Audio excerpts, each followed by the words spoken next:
Friends, നമ്മൾ ഇന്നൊരു സാധനം ഉണ്ടാക്കാൻ പോവാണ്. അതിനായിട്ട് നല്ല ഉള്ളി എടുത്തിട്ടുണ്ട്. ഇനി അതൊന്ന് വഴറ്റി എടുക്കണം നമുക്കിത്.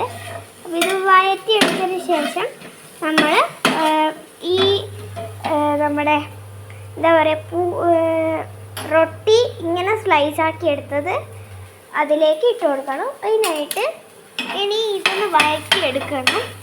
എണ്ണയിലിട്ട് നന്നായിട്ടൊന്ന് വഴറ്റിയെടുക്കണം. അപ്പോൾ ഇത് വഴറ്റിയെടുക്കാം.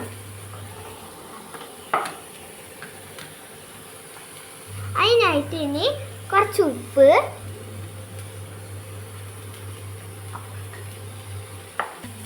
അത് കഴിഞ്ഞ് നന്നായിട്ടൊന്ന് മിക്സ് ചെയ്ത് കൊടുക്കാം. അപ്പോൾ നമ്മൾ ഇനി ഇതൊന്ന് നന്നായിട്ട് വഴറ്റി കൊടുക്കുന്നുണ്ട്. അപ്പോൾ കുറച്ച് മുളക് പൊടി ഇട്ട് കൊടുക്കാം. നമുക്ക് 2 സ്പൂൺ മുളക് പൊടി ഇടുന്നുണ്ട്. മഞ്ഞൾപ്പൊടി ഇത്രയൊന്നും വേണ്ട, തുള്ളി. എന്നിട്ട് അത് നന്നായിട്ട് മിക്സ് ചെയ്ത് കൊടുക്കാം.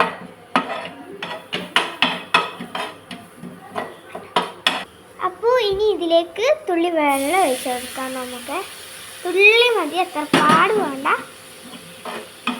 നന്നായിട്ട് മിക്സ് ആയിട്ട് ആ വെള്ളം വറ്റുന്ന വരെ അതിങ്ങനെ മിക്സ് ആക്കി കൊടുക്കണം. ഇനി നമുക്ക് ഈ സ്ലൈസ് ചെയ്ത് വെച്ച നമ്മുടെ റൊട്ടി ഇട്ട് കൊടുക്കാം.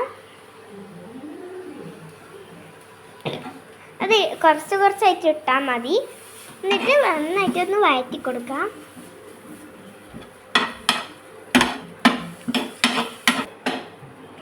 അപ്പോൾ ഇതിന് നമ്മൾ കുറച്ചെടുത്തിട്ട് ബാക്കി വെച്ചിട്ടുണ്ട്. ഇത് ആവശ്യമുള്ളതാണ്. അപ്പോൾ ഇതൊന്ന് നമുക്കൊന്ന് മാറ്റി വയ്ക്കാം. അപ്പം നമുക്കിനി അതിലേക്ക് കുറച്ച് പൊട്ടറ്റോ ഫ്രൈ ചെയ്തത് ഇട്ട് കൊടുക്കാം. അപ്പം നമുക്കിനി ഇത് എടുത്ത് പ്ലേറ്റിലേക്ക് ഇടാം.